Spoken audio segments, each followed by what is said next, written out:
사상 첫 마이너스를 기록했던 국제 유가가 이틀째 40% 상승하면서 반등에 성공했습니다. 유가가 전례 없는 등락을 반복한 건데요. 이 같은 유가의 변동성 확대가 원유 파생 상품 투기 광풍이라는 부작용을 초래했습니다. 유가 향방 그리고 원유 파생 상품의 전망치가 궁금합니다. 김희집 에너 아이디어즈 컨설팅 대표 모시고 자세한 얘기를 나눠보겠습니다. 임 대표님 안녕하세요. 오십시오. 안녕하십니까. 네.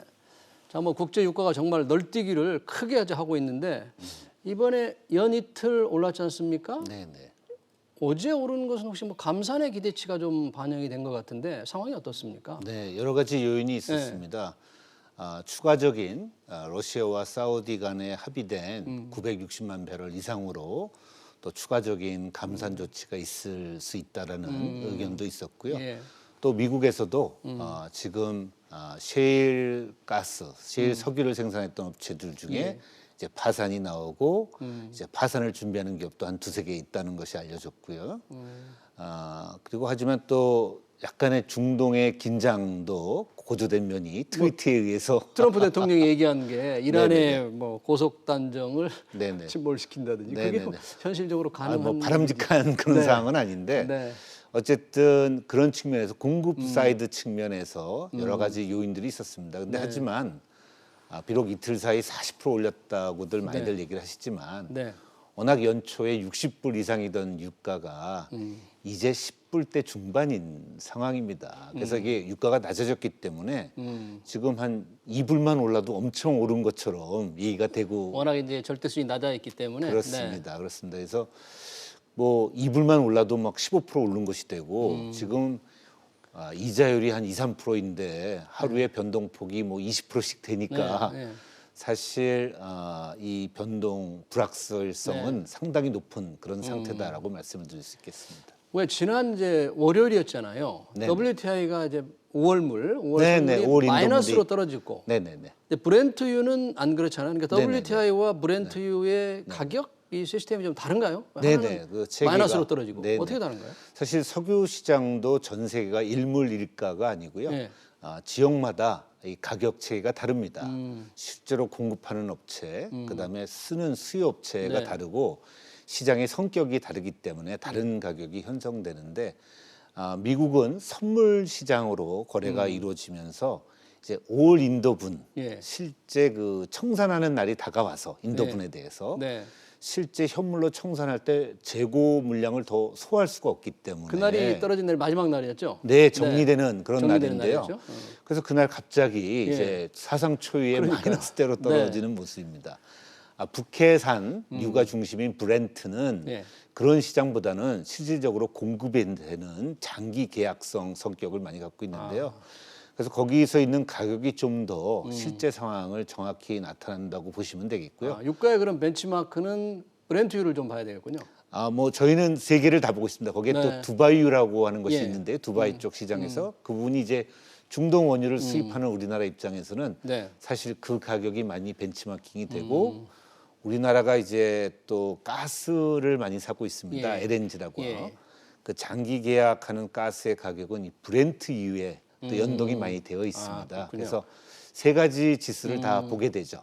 그러면 WTI 5월 선물이 당시 월요일에 22일이었던 네네네. 것 같은데 네. 마이너스 이제 37불까지 떨어졌는데 네네네. 네. 6월물이 또 다시 그렇게 떨어질 가능성도 있을까요? 네, 그 가능성도 예. 없다고 할 수는 없습니다. 예, 예.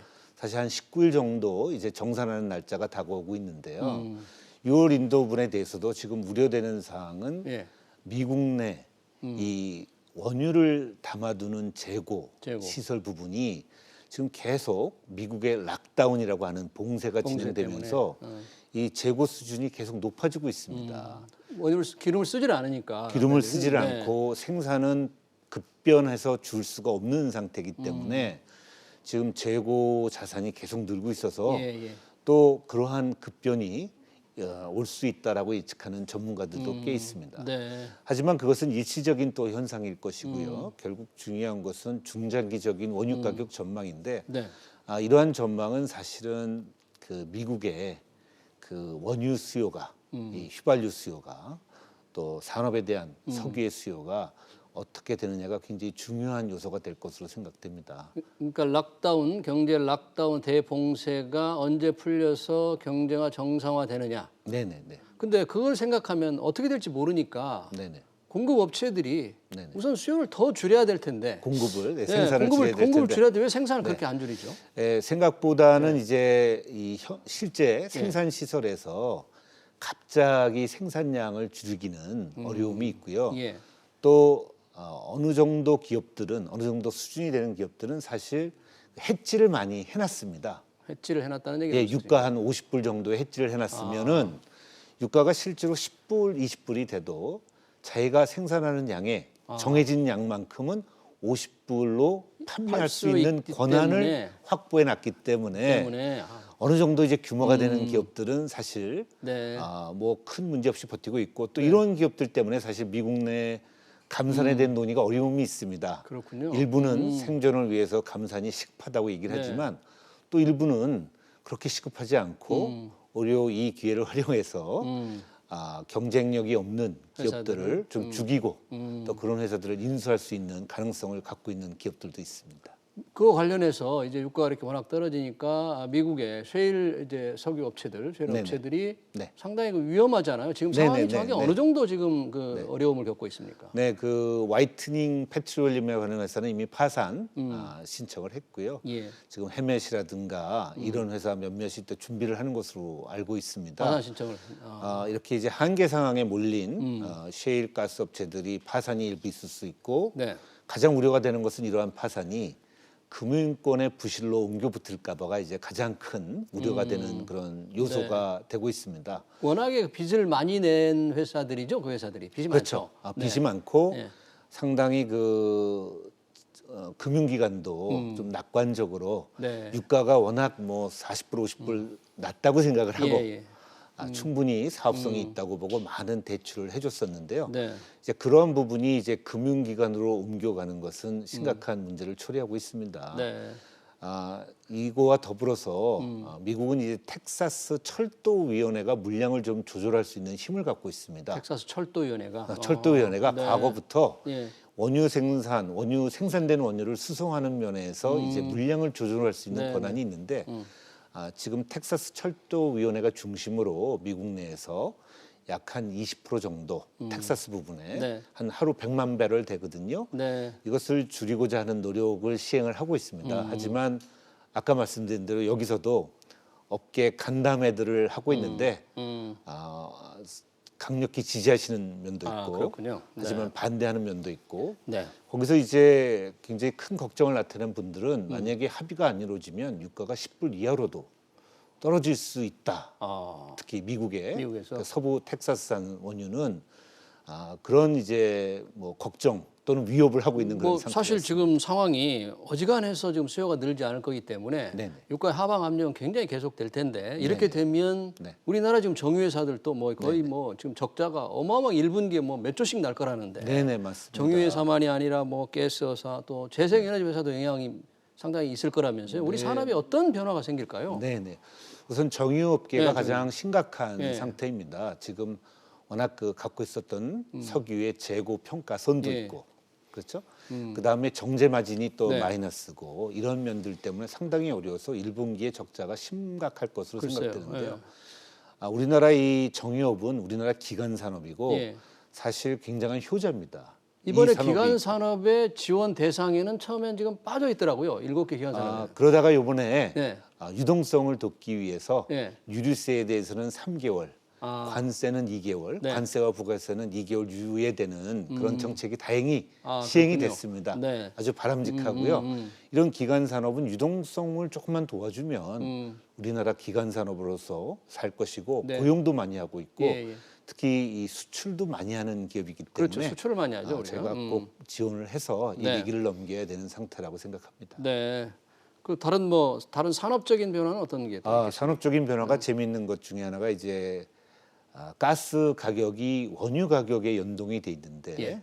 이게 약간 레깅이 됩니다. 즉 한 지연됩니다. 그 반영이 한 반영률이 6개월, 좀 늦어진다 이런 6개월 얘기죠? 정도 네. 가격 반영이 늦게 되는데 한 8월쯤 되면 어쩌면 가스 가격이 석탄 가격보다 이 전력 생산하는데 예. 발전하는데 예.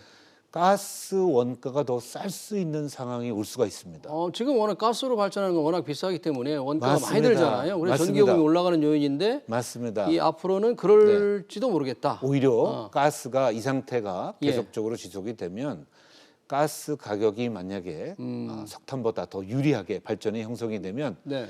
이 발전 회사들 또 여기에 그 민간 가스 발전사들 이 수익성이나 이런 부분에 상당한 변화가 있지 않을까. 숙성이 상당히 좋아질 가능성이 있는 거죠?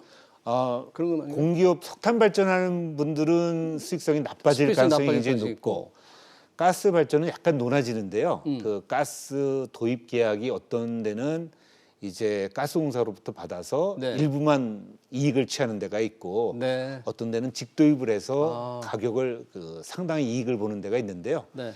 이익을 보는 기업들의 이익은 상당히 좋지 않을까 이렇게 생각을 왜냐하면 하고 이제 있습니다. 주식 관련 투자자들이 상당히 그 주목을 할 텐데 가스가 이렇게 싸서 수익성이 좋아질 거라 이것도 상당히 주목되는 포인트 같아요. 네, 굉장히 주목되는 포인트고요. 네. 특히 이 가스 발전이 앞으로 그동안 이제 저희 나라에서는 9차 전력 수급 계획이 이제 마무리되어가는 입장인데 석탄 발전을 가스 발전으로 대체하고자 하는 부분이 상당히 큽니다. 환경 때문에 그런 거죠? 환경 때문에 그랬는데 네.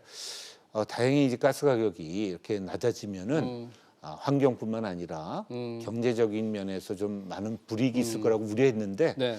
그 부분이 조금 상쇄되는 효과를 갖고 올 것으로 생각을 하고 있습니다. 이제 국제 원유 동향 우리 시장 영향을 미치는 걸 봤는데 요즘 뭐 원유값 관련해서 가장 큰 관심이 증권 시장에 원유 선물을 기초 자산으로 해서 투자하는 ETN이라는 ETF 상장지수 채권 상장지수 펀드가 이 투자자들이 마구 사는 바람에 지금 난리거든요.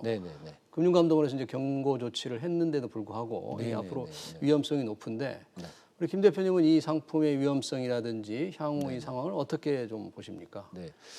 우리나라 그 투자 환경이 원유에 관련돼서 투자할 수 있는 사실 기업도 없고 상당히 투자 옵션이 없다 보니까 그 원유 선물 지수라고 하는 거기에 이제 투자 상품들이 이제 굉장히 고평가돼서 지금 판매가 되고 있고 그리고 실제 최근에 많은 손실을 본 것으로 알고 있습니다. 유가 하락에 따라서 이게 자칫하면 상품의 성격상 손실이 극대화돼서 돈을 거둘 수 제로가 되는 경우가 생기더라고요. 상당히 이미 많은 분들이 특히 그 대출을 받아서 할 수 있는 상품이 되다 보니까 그렇죠. 대출을 일으켜서 하신 분들은 상당히 큰 손실도 보시고 영이 된 상태도 있고 또 우리나라 증권회사 IT 시스템이 준비가 안 됐기 때문에 그 마이너스 가격을 처리하지 못하는 그런 인식을 못했군요. 인식을 받아들일 수 없어서 주문을 받지 못해서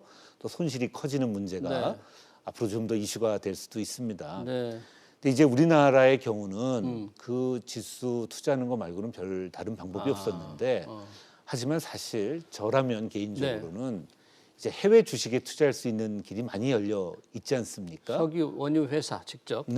저라면 그 엑선모빌이나 쉐브론이나 꼭 원유가 오를 거라고 확신을 하고 계시면 그런 원유 자산을 많이 갖고 있는 회사 주식을 사는 게 더 이제 좀 깔끔하고 제가 안전하다. 보기에는 거래 비용도 적고 하는 면을 갖지 않을까 이렇게 좀 조언드리고 싶습니다. 그러니까 원유 선물 ETN이나 원유 선물 ETF는 너무 위험하다. 그런 거죠. 제가 고평가돼 있고 현재 지금 실제로 그 이론 가격하고 시장 가격의 그 괴리율이 너무 높아지니까 너무 이게 높고. 큰일 나는 거잖아요. 그리고 그 선물은 이제 매달 롤오버 비용이 또 발생합니다. 그래서 사실은 거래 비용도 상당히 크기 때문에 물론 단기간에 짧게 원유 가격 상승이 확신이 드시면 뭐 며칠간 해가지고 돈을 버신 분들도 있으세요. 그리고 사실 1년 전 이럴 때는 좋은 시절도 있었거든요. 하지만 지금은 이 급당 등락하는 상황이고 원유 가격이 단기에 많이 오르기는 어렵다고 보여지는 상태에서는 상당히 위험한 투자가 아닌가 그렇게 생각합니다. 지난번에 이제 5월물 WTI가 마이너스가 되니까 37불 됐었고 만약에 6월물 WTI도 마이너스가 될 경우에는 ETF 같은 상품의 경우에는 뭐 거의 제로가 되니까 그런 위험성이 있잖아요. 투자자들 거의 몇만 정도 될 것 같은데 이런 분들한테는 굉장히 위험 신호가 아닌가. 네, 어쨌든 예. 그 위험 가치를 제가 네. 보기에는 네. 그 상품을 판매하는 증권회사로부터 네. 충분히 설명을 들으시고 음. 저라면 이제 원유 가격이 올랐을 때 실제 나한테 돌아오는 베니핏이 얼마인지를 좀 구체적으로 숫자로 좀 받으시고 확인하시고 네. 꼭 투자를 하셔야 될 것 같습니다. 그러니까 꼭 원유에 투자하고 꼭 투자하고 싶다면 네네네. 원유 회사들을 좀 쳐다보는 게 좋겠다. 네, 그죠? 아니면 네. 조금 전문가시라면 네. 오히려 차라리 선물 시장에 직접 등록을 하시면 1,000배럴 단위로 거래를 할 수 있다고 하더라고요. 아, 원유 선물을 직접 미국 산다? 그렇죠. 그 미국의 뉴욕 그 시장이 시카고 시장에서 M&A를 그건 일반 투자자들은 못할 것 같은데. 그건 어려운 네, 얘기인데. 네, 그건 너무 어려운 얘기 같은데. 어쨌든 만약에 꼭 원유가 네. 확실시 되시면 네. 그런 방법, 다른 방법들을 찾아보시는 게 좋지 않을까 또 저는 생각합니다. 지금 현재로서는. 네, 알겠습니다. 네, 시간 관계상 여기까지 듣겠습니다. 지금까지 김희집 에너 아이디어스 컨설팅 대표였습니다. 고맙습니다. 네, 감사합니다.